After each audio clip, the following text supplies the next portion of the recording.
नमस्कार साथियों, आज सुप्रीम कोर्ट के अंदर पिनाक पानी मोहंती केस में महत्वपूर्ण सुनवाई हुई। जैसा आप जानते हैं कि एक आईए विड्रॉल के लिए आज रजिस्ट्रार कोर्ट के समक्ष रखा गया था और वो आईए संख्या है 253689। ये आईए 2023 में 6 दिसंबर को विजय कुमार पाणी जी की तरफ से लगाया गया था और एडवोकेट थे अमित शर्मा जी। उन्होंने 25/8/2025 को इस आईए के विड्रॉल के लिए कोर्ट में याचिका दी थी। एक पत्र उन्होंने दिया था जिसमें इम्प्लीमेंट डिफेक्टिव का उन्होंने हवाला दिया था।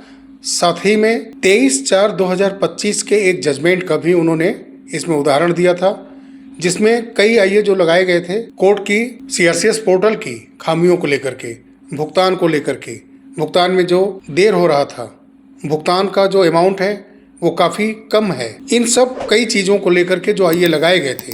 तो उस पर जो कोर्ट का जजमेंट आया था उसमें यह कहा गया था कि जो सुप्रीम कोर्ट की तरफ से कमेटी का गठन किया गया है, उस कमेटी के पास ये सभी लोग अपने दावे को, अपनी शिकायत को लेकर के जाएं, वहां से इसका समाधान किया जाएगा। इस जजमेंट का भी रेफरेंस देते हुए आईए को विड्रॉल के लिए कोर्ट के समक्ष रखा गया था। आज सुनवाई हुई और रजिस्ट्रार कोर्ट से इस आईए को विड्रॉल करने का आदेश पारित किया गया। लेकिन जो अगली सुनवाई का डेट आया है, आज 2 ऑर्डर जारी किए गए। एक तो रजिस्ट्रार कोर्ट का जो सुनवाई हुआ, आईए विड्रॉल का जो आदेश है वो जारी किया गया, वो ऑर्डर आया, और एक ऑर्डर नेक्स्ट इस केस के हियरिंग का आया 12/9/2025, जिसमें सिर्फ एक आईए को अभी दिखाया गया है सुनवाई के लिए।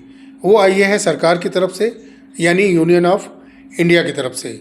आईए नंबर है 174168/2025। यहाँ मैं जिक्र करना चाहूँगा 22/8/2025 के जजमेंट का, जिसमें ये मेंशन किया गया था ऑर्डर देते समय, जब भी सरकार के आईए की सुनवाई होगी, एजेंट की तरफ से जो आईए लगे हैं पोर्टल की तमाम खामियों को डॉक्यूमेंटेशन के जरिए कोर्ट के समक्ष रखना है तो उसको भी सुना जाएगा। लेकिन अभी जो ऑर्डर आया है उसमें सिर्फ एक आईए को सुनने के लिए 12/9/2025 का डेट निर्धारित किया गया है। और जो इस केस से जुड़ी महत्वपूर्ण चीज़ है कि पिछले 2-3 सुनवाई के जो डेट डिस्प्ले हुए थे सुप्रीम कोर्ट के पोर्टल पर, उसमें चीफ जस्टिस ऑफ इंडिया का जिक्र किया गया था। लेकिन अब जो 12/9/2025 की सुनवाई का डेट है उसमें चीफ जस्टिस ऑफ इंडिया का नेम नहीं है। उसमें 2 जज की पीठ सुनवाई करेगी, जस्टिस सूर्यकांत जी और जस्टिस जॉय माल्या बागची जी। तो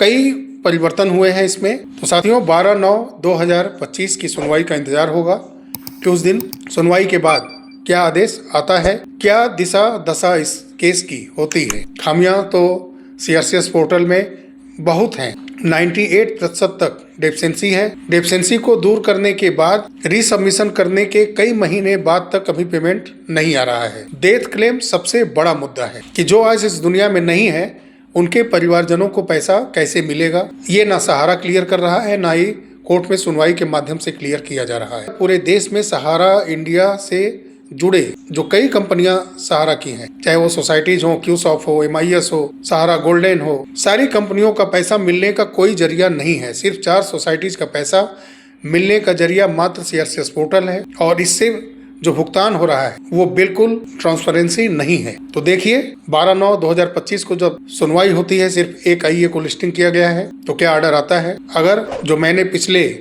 वीडियो में बताया था कहीं ऐसा ना हो कि सारे आईए को उठा करके कमेटी के पास भेज दिया जाए कि आप सारी समस्याएं पोर्टल से जो जुड़ी हैं उस कमेटी के सामने रखिए, वहीं से समाधान किया जाएगा, तो कहीं ऐसा ना हो जाए। खैर, अभी आने वाले समय में बहुत चीज़ें स्पष्ट होंगी। पहले 12/9/2025 की सुनवाई का इंतजार करते हैं। कल महत्वपूर्ण सुनवाई है Sahara India Financial Corporation Limited versus Reserve Bank of India, और 10 सितंबर को राजेश चंद्र हजेला वर्सेज सहारा इंडिया परिवार से।